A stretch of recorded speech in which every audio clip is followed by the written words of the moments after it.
There's an Adventist physician in St. Helena, California. Her name is Dr. Arlene Taylor. If you want to write that name down in the back of your bulletin, take a look at her website. She's a brain specialist. She works with the brain surgeons and the neurosurgeons and the brain specialists, but she's especially been involved with neurosurgeons that are not Adventists, that they're not even Christian. They don't believe in God. And they've discovered something very unique. Jeannie actually, when heard her, did a powerful research about the brain, and I've gone to her website, communicated with her. She reports about these non-believer brain surgeons and specialists who are now doing laboratory experiments on, are you ready for this? Prayer.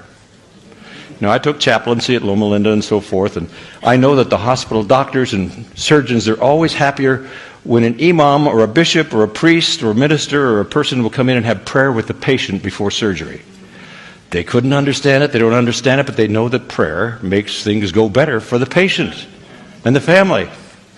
But how do you prove that in a laboratory? Because science in medicine is all based on testing and laboratory.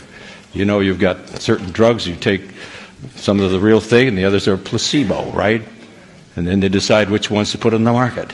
How do you test prayer in a laboratory?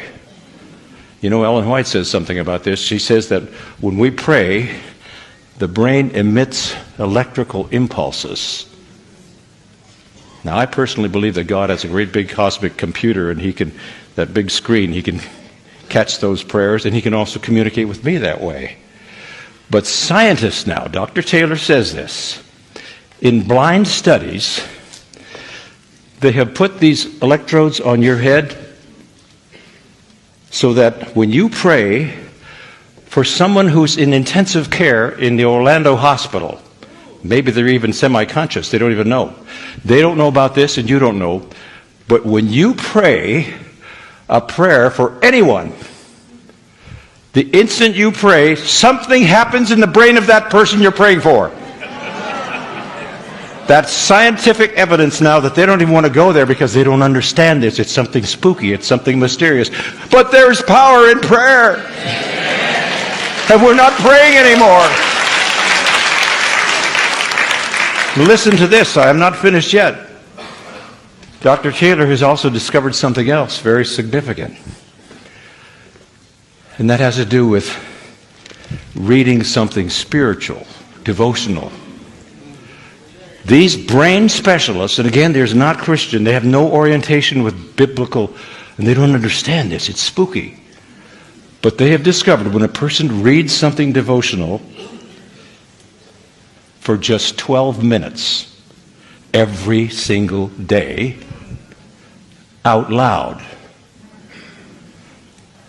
You're not ready for this.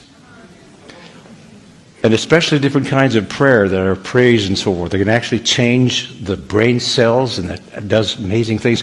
But reading something devotional, spiritual for just 12 minutes out loud every day, are you ready for this? Can actually reverse dementia and possibly impact Alzheimer's. This is science now, and they don't understand this.